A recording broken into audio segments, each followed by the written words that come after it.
Hello, everyone, and welcome to the episode, I believe, 7 of the Christian Dating Game podcast.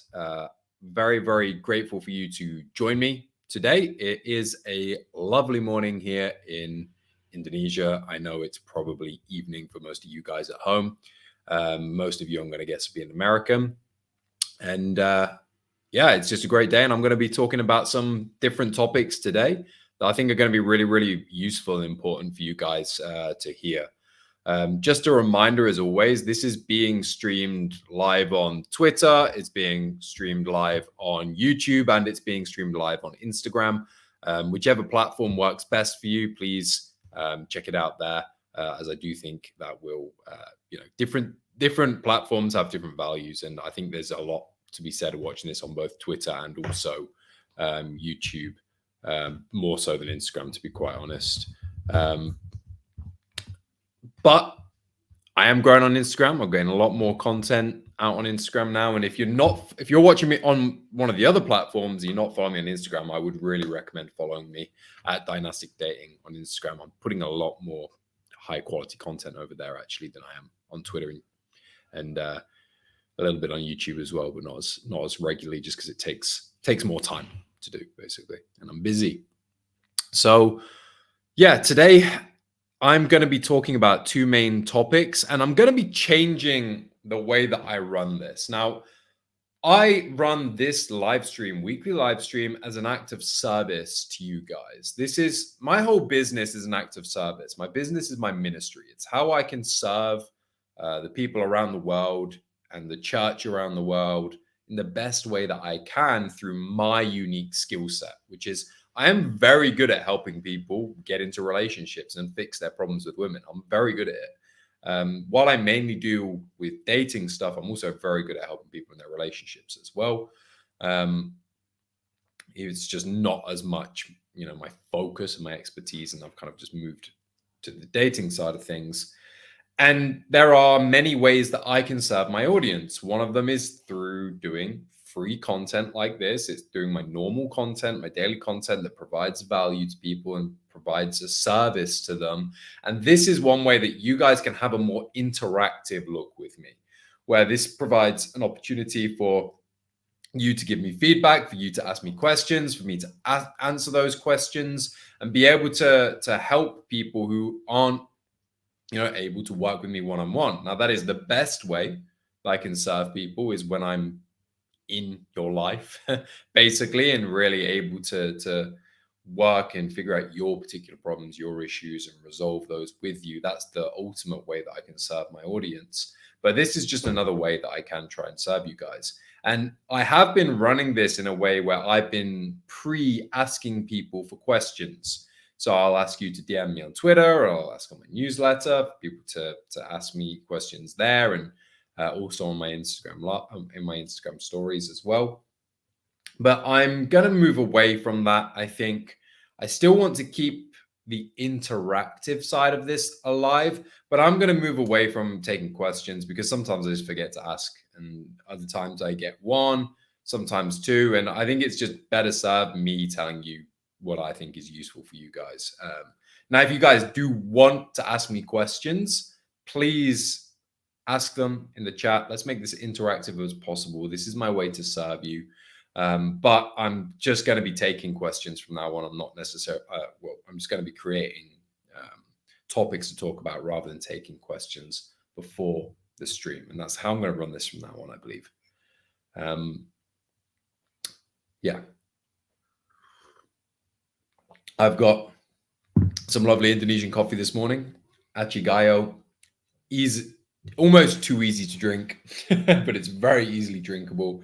A nuttiness, a sweetness, and a brown sugar kind of finish. And it's just, it's remarkably drinkable for a specialty coffee. It's really, really good. I've been enjoying it a lot, and I need to order some more coffee soon. All right, guys. So without further ado, let's get into it. I would like to just say a quick prayer before I do move on to the main topic of how to flirt as a Christian man. So let's talk about this now. Let's pray first. Dear our Heavenly Father, we thank you for this time today and this time together, and this opportunity that I have to be able to share these words with the world and with my audience. And I'm grateful for the technology that allows us to do this. I pray that you will guide me in my speech and that I will be speaking in alignment with your desires and with your will, and be able to properly give good value and good information for those who are listening at home. And I pray you'll guide them in being humble enough to ask questions, and for this to be a good act of service between us all. So, Lord, I thank you for this time. Thank you for this opportunity, and pray this to you in Jesus' holy name. Amen. All right, guys, let's get into it. So, the first thing that I want to talk about today is how, this is a question I get a lot. This is something I see that is a common problem with people in my audience and just Christian men in general. I mean, I see it at the church. I see it in my clients, and I see it, from time to time. People ask me questions, which is the difficulty in flirting. So, flirting is. Let's first off define what is flirting. So, I have a different definition to flirting to most people, which is flirting is basically any form of conversation with sexual undertones, right? With a feeling of sexual chemistry, where there is an energy between the two of you that makes there have this spark, this chemistry that is not otherwise there.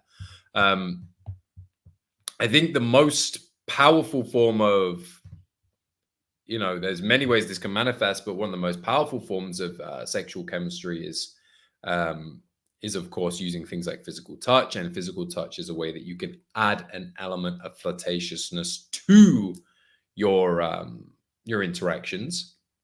But it's not only that, it's not unique to that, and it's something that, as I say, I see a lot of guys struggle with. So first thing we have to ask, why is it that Christian men often struggle to bring that sexual chemistry and that feeling of flirtatiousness to their interactions? Why? Well, there's a couple of different reasons. And I think one of the most important is one I talked about extensively last week, which is sexual repression. And there is this feeling of even having sexual attraction to a woman is somehow inherently sinful, or it's inherently lustful. And as I regularly talk about, that is not the case. We are given these sexual desires for a reason, and it's only when you act in them out of turn that it becomes a problem. Okay, if you act on this and you unreciprocatively, I don't know if that's a word, but if you don't reciprocate and you just add, sexual chemistry, you be sexual with a woman who doesn't reciprocate that, then you're overstepping the boundaries. But the only way that you can actually figure out whether or not she is going to reciprocate is by bringing it in the first place. And if you don't bring it in the first place, she's never going to think of you and see you as a husband, a potential husband in the future. So there's an element of sexual repression that takes place, which keeps guys playing it safe.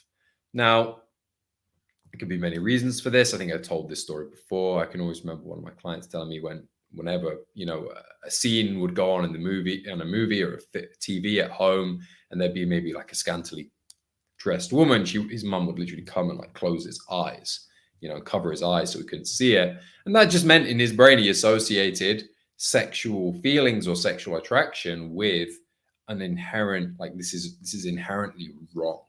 I'm not allowed to see this. I shouldn't watch this. I shouldn't be looking at these kind of images. And this caused him a great deal of sexual repression. We ended up finding him a relationship that I believe he's still into to this day, with a beautiful Christian woman who was a few years younger than him. He was 26 when he worked with me, and I believe his girlfriend was 22 when they met, and they were in a great relationship. He'd never even been on a date. I think he'd been on 1 or 2 dates before working with me. And that's because we worked through this sexual repression. We gave air to it. We gave voice to it. We were able to work through it. And he was able to then go on dates and bring that sexual chemistry and start actually flirting. Now, another reason that Christian guys often struggle with flirting is emotional blockages. Now, emotional blockages are kind of my unique and patented formula and idea about how men struggle generally dating. You know, I'm sure many of you watching this at home are know you have no problem talking to guys or even talking to girls in a platonic setting, you say at work or something like that. There's no problem there. But then when you go and talk to a woman on a date or you approach her or whatever else it might be, then you have a real problem talking to her. And that is because of an emotional blockage. Okay. Now, emotional blockages, to cut a long story short, it's this feeling that you have an emotional response to something, and then that emotion, that feeling causes a natural kind of habit to come out. And a habit comes out that will block connection, and often it's all manifest as overthinking, um, you know, getting in your head too much, playing things safe, not using physical touch. It can be not going up and talking to a girl. It can be many different ways this manifests, but it's basically the idea that there are habits that stop you from doing what you need to do in that moment in response to the way you feel. And there's a certain feeling that comes up when you're around women that stops you from doing this and stops you from acting as you want and stops you from flirting is one of the real key causes of this. Now, why does this happen? Excuse me one second. Well, this happens because you get, again, there is going to be a program set of behaviors. Okay, so as we go through life, let's frame it like this. Let's go right back to the beginning. What is flirting? We've already talked about that, but flirting is inherently vulnerable. Okay, it's an act of vulnerability where you are basically saying to this woman, you're not literally spelling it out, but you are saying, I find you attractive. Okay. I find you attractive, and that's why I'm flirting with you. And I would like to see if this will go any further. That is the subtext of a flirtatious interaction. So when you're doing that, you're actually being vulnerable because you're sharing part of yourself. You're sharing the way you feel with her. You're sharing and you're opening up a little bit to say, this is what I think and feel about you. And I'm going to let you know in the hope that you reciprocate.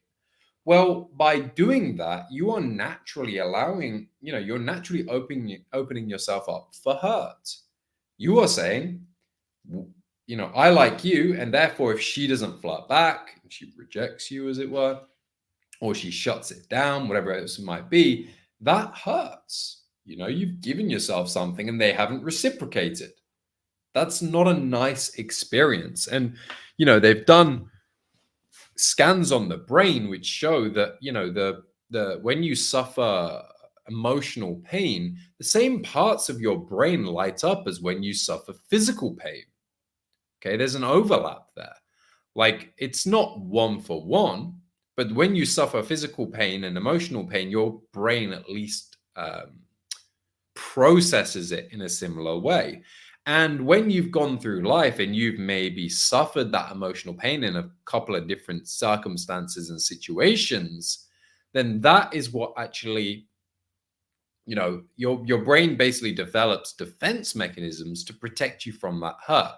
It's very much the same as a kid you put your hand in the fire and you learn, okay, like putting my hand in the fire hurts. I'm not going to put my hand in the fire anymore. I'm going to develop a system of behavior to stop that. And we do the same thing when it comes to flirting and emotional blockages. We feel a certain thing and we develop a defense mechanism that stops us feeling that negative emotion again in the future because we process it as pain. And we want to avoid pain as much as possible. So that means normally there's been some, situations, maybe at school, maybe, I often will see this, the guy has had a bad breakup. I posted a story about one of my former clients who's just got married. And prior to getting married, he'd not been in a relationship for 6 years. Oh, sorry. And he broke up from his relationship 6 years ago, and he hadn't dated for 6 years in that time. And the reason for that is because he went through a bad breakup, he suffered emotional pain, and he didn't want to open himself up to that pain again.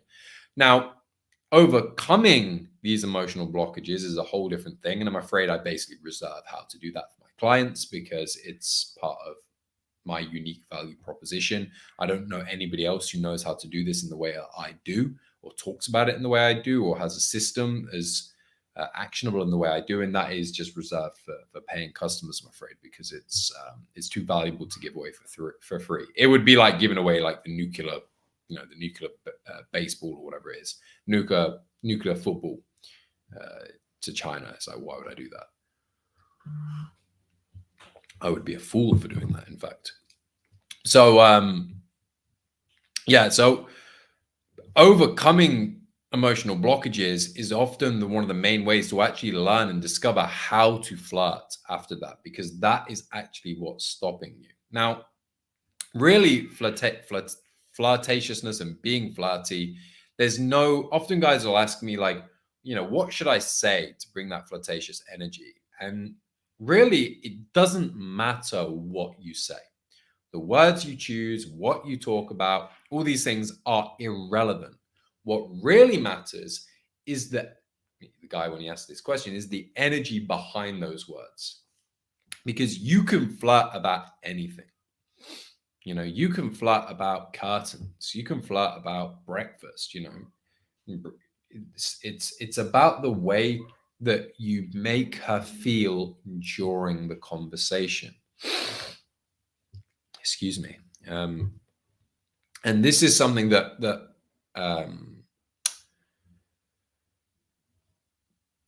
people often overthink. Overthinking is a big disconnecting factor for men, particularly Christian men, particularly intelligent men, tend to get in our heads and overthink things and, try and figure out the direct and the perfect way to do it. When really all you need to do is just sit there, smile, laugh, loosen up, and you will naturally know what to do. I often say this, if we wiped out civilization and we put on an island 10 men, 10 women, in 100 years, there would be more than 10 men, there'd be more than 10 women, because the human race, we instinctively know what to do. God has given us, built this kind of into our DNA and into the way that we behave, that we instinctively and naturally know what to do with women. It's just we develop these emotional blockages, these bad patterns of behavior over time, which stop ourselves from doing what we know we should do in those situations. It really is as simple as that, because you will naturally know what to do when you get out of your own way. And a big part of it is just getting out of your own way. And this will, help a lot in many, many, many different areas. And really uncorking those emotional blockages is the key. But the other thing to remember is there's no shame in wanting to flirt or being flirtatious. And, there's no shame in that. There's no problem with doing that. And say hello to Ash as well. Thank you for joining us this evening from Michigan. I hope you're having a wonderful evening. I hope everyone at home is having a wonderful evening as well. I hope you're all enjoying it. And thank you again for joining me, this evening and spending your time with me. I do appreciate it. As I say, I know that time is valuable and that you give your time to listen to me talk. And, as I say, this is my act of service in a way that I can hopefully help you guys and serve you in the way that I can, but I still always appreciate you spending this time with me. And just a reminder, guys, this is live on YouTube, it's live on Twitter, it's live on Instagram. Wherever you're watching this, there are other people watching other places. Please feel free to comment, ask questions, get me to follow certain tangents that you would like me to uncover, and I'll focus on that. I'm going to start, as I say, I'm going to move away from asking questions prior to these appearances, and I'm going to choose the topics from now on. But if you want to, ask questions, please do. You can help direct it as we go. And yeah, thank you very much. This is a good topic to talk about. I think it's an important one for a lot of men. So we we sometimes just really have to get out of our own way a lot of the time and not overthink things, and not, you know, it sounds so simple when I say it, but it is very difficult when you do have these patterns of behavior which have developed over years. And the older you are, the harder it is to break those patterns. You know, I was actually had a call with one of my clients last night who's 42 or 43, I believe. And he's, you know, in the older end of the spectrum. I think the oldest guy I've ever worked with is like 52. Oh no, I work with the 60-year-old ones. But generally the guys I work with are 28, 26 to 35. That's kind of the age range of guys that I work with, because that's what I like to call the quarter life crisis, where it's kind of, you realize, like, you know, there's no more time to waste on potential. It's like, now I have to kind of, you know, time. It's like, I got to get this sorted now. I have to meet a wife now. Otherwise, there's going to be no time left. You know, you don't want to be trying to meet women at 40 and playing catch up there. You know, if you're struggling at 28, you know, you're not magically going to get better by 32, by the way. I wrote an email about this last night, but if you haven't had a date in over 6 months, that's not a momentary problem. And you know, that's not a momentary problem. That's not something to ignore. That's an entrenched issue. If you know, if you're really in that kind of problematic situation where you're not getting consistent dates, you're not just going to snap your fingers and get out of it. I'm afraid. I wish you could. I wish you could, but it's not. It's, you know, you develop these skills when you're younger, and most people have settled down by the time they're 28. Now, that doesn't mean you can't older than that, but just the reality, and demographically, most people have found someone by the time they're 28. So if you haven't, there is, you know, there's something that needs changing. You know, you do need to change something. And anyway, as I was saying, this client, it's harder the older you get. But I've been working with a guy who's 42 or 43, and he has absolutely smashed it out of the park in terms of actually adjusting his patterns of behavior. Now, the reason for that is because he has a real humility. He has a real humility. Okay, thank you for joining. My name's the Human Spider. It's an interesting name on Instagram. Thank you for joining. I'll see you around. Appreciate your time here. I can't put Instagram comments on the screen for guys. Just to let you know, I can only put comments from Twitter and YouTube on screen. So I am also getting comments on Instagram as well. And Ash is right. No potential is the struggle. And it really becomes the point for me when you realize that you can't rely on potential anymore. And as I say, 28 to 35 is when that happens. And this guy has had the humility to real change. And now he's 5 months deep into a relationship with a 33-year-old woman, beautiful Christian woman. She's got a great character, great attitude. And, you know, they are realistic about their age, and they're moving towards the point, you know, that he's going to be meeting her family this month in July. And this is a huge step. And he's really, you know, applied these teachings at an older age. But I know from experience, it's much easier to uncork your emotional blockages and give you a better opportunity, you know, more opportunities with women the younger you are. It's just going to be easier, guys. Don't buy into the myth that at 35 you're at your peak. That might be the case if you've been succeeding with women since you're 22. But if you've not been, you're not going to magically, you know, get more attractive at 35 than 28. Because attraction is a multifaceted thing, right? There's more to attraction than just the way you look. There's more to attraction than just the way that you know, your job, for example. These are things that do make up attraction, don't get me wrong, but also the way you communicate with women is really, really important for attraction too. You know, if you're not able to communicate well with women, you're not going to be that attractive, because for women, social interactions and the social feeling and the social connections and the way that you portray yourself as a man socially is actually very, very important to your overall attraction. I say this often. Again, women hate nothing more than being embarrassed in front of an audience. For women, it's, you know, in front of their friends, in front of their family. They hate it, and they hate it when, you know, you are as a team, as a couple, as a team, like that makes you if you're as a team and you therefore are being seen together, right? So when you do something as a man, it can make her as a woman and your partner, it reflects badly on her. And this is actually something that I think people, and Ash is agreeing me as a woman here, she's agreeing, is like it's 100% like something that you cannot ignore, the social aspect of skills and your communication. And the biggest blockage most men have, they can have, they've got a good job, they're in a good place in their life. They work out, they're attractive, but they're still not seeing that success with women they think they should. It's nearly always the way that you're communicating with women. Nearly always. It's not always, but nearly always.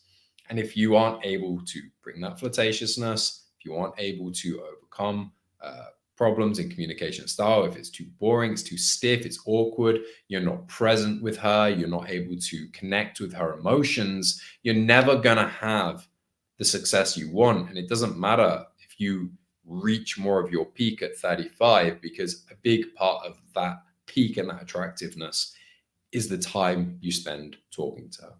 Marriage is one long conversation. Okay. If you want to get married, you're going to be communicating a lot. And this has definitely been my experience of my marriage, right? And if you're not able to actually communicate well in the beginning stages, you're not going to be able to communicate well in the end either. This is a real major bottleneck, and flirtatiousness is just one part of it. It's just one aspect of this problem. And as saying, many men stateside are not very assertive, and it's 100% the case. I mean, it's ironic, really. Like historically, it was the other way around, right? Men are much more direct, they're much more assertive, they're much more prefer. But as we've had this kind of inversion of sexual norms of moral, what's the word I'm gonna give? Mores. I can't remember how you say it, but now men are much less direct, and this is part of what I'm talking about. Actually, the reason these guys are not being assertive and not being direct in their communication is because of that emotional blockage. They fear the result of that directness. There's an associated negative emotion with being assertive. So when you be assertive, they worry that women are going to respond badly. They worry that she's going to get upset, and they would rather avoid that confrontation, avoid that spark and that spike of tension, that spike of emotion. And therefore they play it safe, don't flirt, don't communicate directly, and they keep things very safe, very, unassertive. And of course, that's not attractive to women. Women like a masculine man, believe it or not, guys. And part of that masculinity is being direct and is saying what you think and isn't avoiding difficult conversations and avoiding flirtatious interactions, which is the topic here. So I think we've talked enough about that particular topic of flirtation, and particularly like deeper dive into communication. When you change this, believe me, the way that you interact with women will and the world in general, because normally this is such a deep-rooted problem that it also affects guys in their work. It also affects them in their family life. And when they resolve it, they get promotions, they get good jobs, they get, they can move forward, they can do, they have better relationships with their family, with their friends. And it's almost like the whole way they interact with the world is different. You'll often see this in my former clients. They'll say things like, my whole perspective on life has changed. That's because everything we do is goes through the frame and runs through the framing of the way that we interact with other people, because other people are at the heart of everything. Everything we do involves other people. So yeah, it's really, really important. It's a really, really important thing, and it can be life-changing. Now, I do want to move on to the next topic, which is the topic that a lot of guys love to talk about and love to hear about, and always does really well engagement-wise, and that is red flags. Now, before we talk about red flags, we have to discuss, what is a red flag and what are we really using when we're looking for red flags? Well, the biggest thing to remember about red flags is red flags are just a call to attention. Okay, they're a call to dig deeper. They're a call to figure out, okay, this little red flag here. I'm going to put a pin in this, and I'm going to see if there are other red flags and other problems in other areas which build a broader picture of who this person is. Okay, who are they? Like, what are their problems? I can see a lot of people joining. So, thank you guys for joining me today, this evening. We're currently talking about red flags, and they are, they are red flags are a way to uncover character and personality flaws. Okay, a red flag in and of itself doesn't mean jack. Okay, it doesn't mean anything. What it really means is a way that we can figure out who they really are.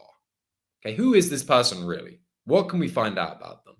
Like, and can we do that a little bit quicker because we're painting this picture using red flags? So the first thing to say from this is red flags are never a call to exclude, or they shouldn't be. There are some, there are some, there are some things that I think are pretty revealing and illuminating pretty early on.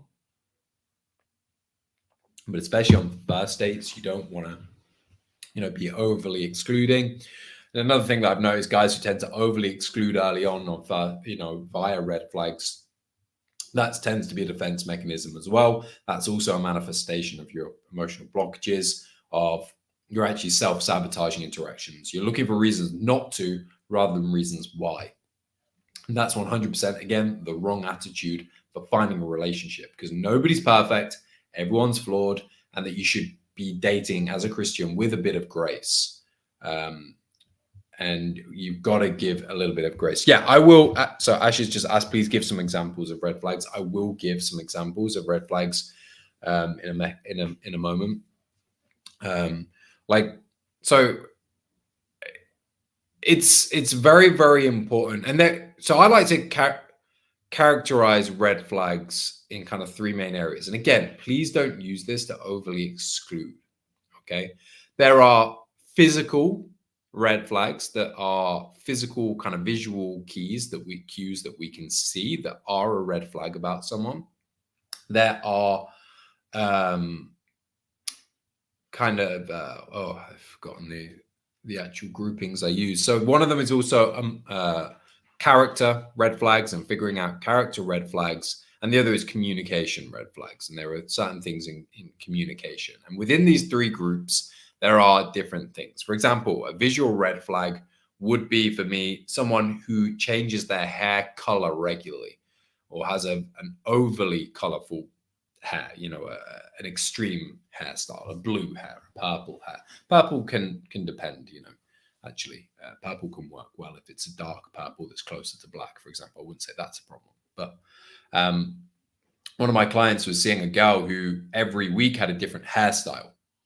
Okay, and every week he'd met her, and they were in this was part of the social network he built out while working with me. And there's a girl there, and he's attracted to her. And the first 2 or 3 times, and they went on a date or two, I believe, as well. He didn't really think much of it, but then every other time he met her, she had a different hairstyle. And this is, again, you don't want to overtly exclude on this, but this is generally, like, physical things are so important because actually everything we display physically is a conscious choice. Okay, we consciously choose to look at us, to present ourselves in a certain way. It's kind of the same thing with social media as well. Like, you're actually using social media it's a conscious choice to represent yourself in a certain way, and therefore through that conscious choice you can kind of infer certain things about a person. And for her, changing her hair every week, and I mean like every week, different color, different style, different, completely 180 degrees, it shows someone who is actually not comfortable with themselves and is always trying to present themselves as someone they're not, or almost distract from themselves through their hair. So their hair becomes the focus of who they are as opposed to their character and themselves. And that's a deep sign of insecurity. Now, as I told him about this, like, that's not necessarily the end of the world. Maybe she's just, she's really into fashion. She's really into, and she likes to change it up, and that's just part of, her character. So we gave her the benefit of the doubt. I think he went on 1 or 2 dates with her, but then we found out pretty soon that, the initial observation was correct, that, there was other patterns of behavior within her that dictated the fact that she was actually, insecure. And this was a way of distracting from who she was at her core. She shut down a lot. She was closed off, which is another red flag. If someone is very closed off and doesn't open up and never goes deeper with you, that's a big red flag. Another, red flag is someone not asking questions about you, and again, all these things on a first date, the idea as a man on the first date is actually to get her talking and her to open up more and her to feel more comfortable with you, because women need to feel more comfortable with men more than men need to feel more comfortable than women, just due to inherent threats and dangers associated with that. And this, so the first date, you don't want to read too much into it if she's talking a lot more on the first date, for example, because that's actually the dynamic you want. You want to create that dynamic. But, if you're 2, 3, 4 dates in with a woman, she's never really asked you about anything. It's all about her. Obviously, that's an indicator that she is narcissistic and she's not as, cued in and keyed in to other people, and she probably wouldn't make a particularly good wife in those circumstances. Another red flag would be, in terms of behavior, is always constant selfies on. I mentioned before how social media is a visual representation. Thank you, I missed that comment. How social media is a visual representation of yourself, where you are choosing to present yourself in a certain way. Now, if a woman's Instagram feed or whatever else is just full of selfies of her, and it's funny, I was talking with my wife yesterday about one of it's actually her friend's sister, who was always, she's a very pretty girl, very attractive woman, don't get me wrong, and she takes a lot of selfies of herself everywhere. She's always selfies. It's like selfie, selfie, selfie, selfie, selfie, selfie, selfie. And then if you meet her in person, it's like, yeah, this girl never stops talking about herself. And she just goes on and on and on. And, this is a clear, indicator of her personality through her representation of herself online. And again, there's nothing wrong with a selfie, here or there. It's fine. It's just when you're putting one every 2 days on your Instagram profile. And, eventually she has got married, but she is married a soldier, and it is kind of, we were kind of laughing about it, that it's like, yeah, because that's the only person, he goes away for 3-6 months at a time. That's the only person who can put up with that kind of behavior. And it's like, she's pretty, that's enough. I can overlook the personality flaw, and we were just, we were joking. I'm sure they have a great relationship, and she's probably more mature now than she was then. Yeah, that's another real key one. Let's go for just a couple more red flags that are really, really common. Right, I think a big red flag that it should never be overlooked is rushing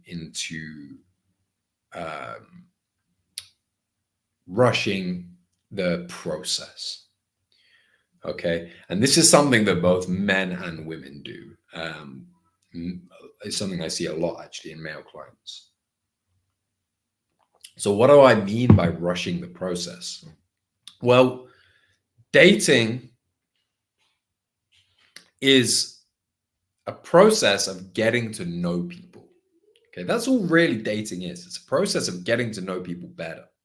It's a process of unveiling their character, figuring out who they are, what they really say, what they really mean, what they really think, their values. And in Christian dating, this is a big red flag I see all the time, is the kind of like trying to figure out who that person is on the first date. And I think women do this more than men generally.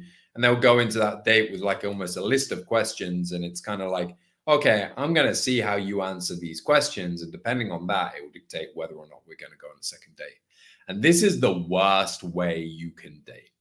you are creating, by doing that, a divisive situation where it's all about what I can get from the relationship rather than like, who are we? How do we interact as a couple? And then naturally figuring out those things during the dating process, because you will. You don't need to rush it. And that wanting to rush it often shows a lack of trust in the process. It means there's a lack of trust. It means they don't really trust that this is going well, and they don't trust themselves to be discerning within that process. And again, this is something my clients do as well. Where, I have to educate them out of it, as it were. Is learning to just relax and not force things, because all the things you're trying to force, you will figure out. You will figure it out. You will get to it at some point.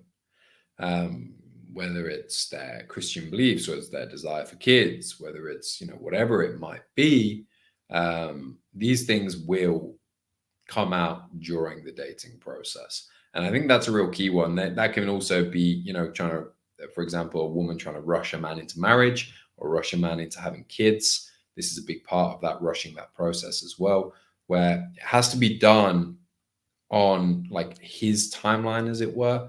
Like it's not really, it's like, it has not really his timeline. It's that you have to respect him and his desires, and he has to come around to that. And you as a man have to come around to that. If she's trying to force you to do things before you're ready to, it's a big warning sign. That's a big problem.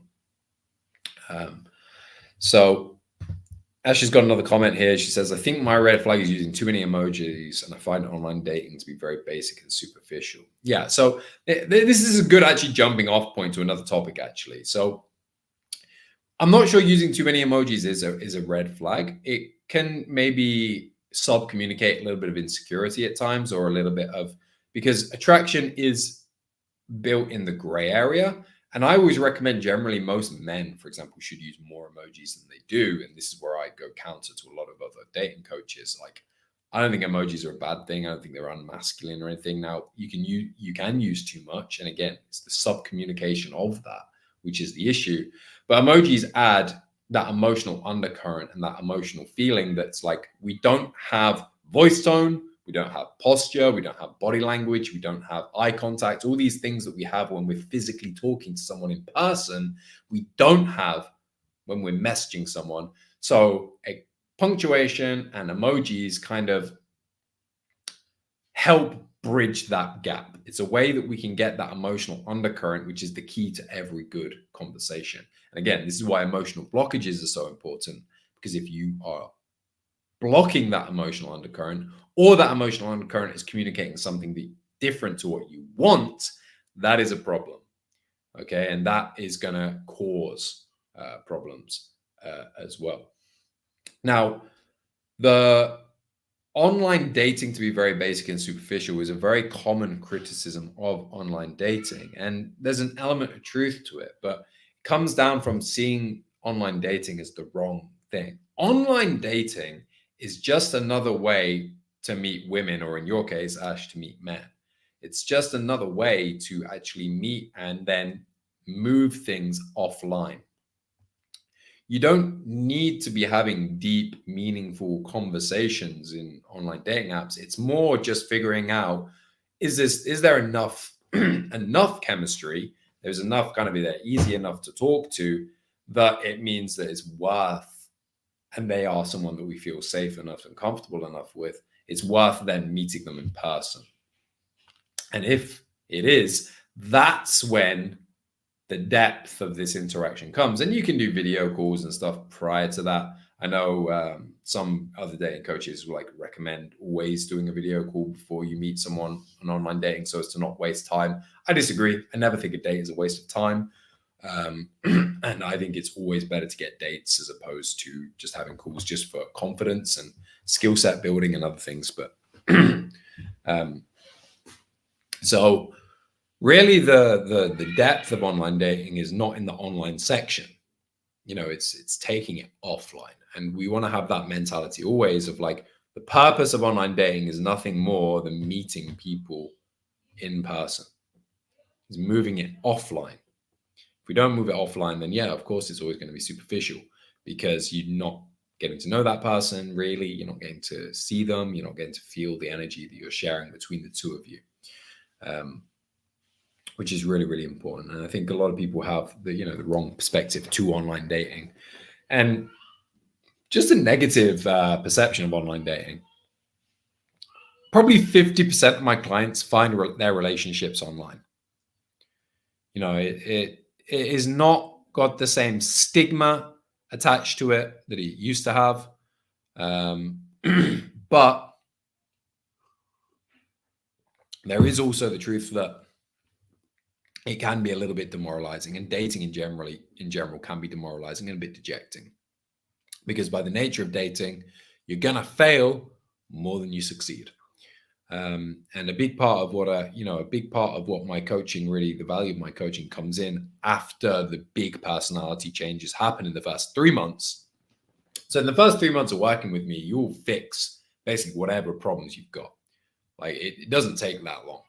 Like after that, it's very much about sticking the course. And where the real value comes in after that is actually having me stopping you getting dejected during the perceived failures. They're not failures, but it feels like that. I get it. Your emotions are tied up in these things, and it sucks. I remember when I was single, it sucks when you go on dates and they go terribly, and you don't get a date for a while, and then you get another one, you get your hopes up, and then they get dashed, and it's kind of this emotional roller coaster that can be very demoralizing, no doubt about it. And just having someone to walk you through that and kind of take the step back and so show you the bigger picture, while obviously having the right path, that you could see the path to follow because you've built out a strategy that works together, is so valuable. So yeah, it's that's one of the real values of working with me or any dating coach. So I think we've hit a lot here. It's coming up to 50 minutes, coming up to an hour. I think I'm gonna close it up there, guys. I want to thank you for Ash and the other people on Instagram who left their comments. Really appreciate that. Again, guys, this is my way to serve you, as best I can. And Ash helped direct this conversation and move it in different tangents. And that's what you guys as well can do. Ask questions, you can help, leave comments. It will help direct this show in a direction that's going to better serve you, So I really want to thank all of you who did engage. I also want to remind you that I do have a free guide to connecting with women as well. And thank you, Joel. Appreciate the kind comments. Joel is a G. I don't know how long you've been here for, but I really appreciate taking the time as well to join. I do have the free guide as well, guys, to Christian connections. It's how to connect with Christian women and how to meet Christian women as well. It's linked under this tweet on Twitter. It's in the description box on YouTube, and on Instagram, I'm afraid you'll have to go to my bio to get the link. But it will really, really help you guys as well. And ultimately, as I say, this particular weekly live stream is a way for me to serve you guys as best I can. And I hope to be able to serve you more in the future. And if you want to find out more about overcoming your emotional blockages, for really helping, figure these things out and solve these problems, feel free to DM me. There is also a link to book a free call with me in the YouTube description box if you do want to talk about these things in a bit more depth with me and try and resolve these issues. And I am, I'm always open, always feel free to reach out. But I'm going to close up, guys. So thank you very much. God bless you all and have a great evening. Thank you.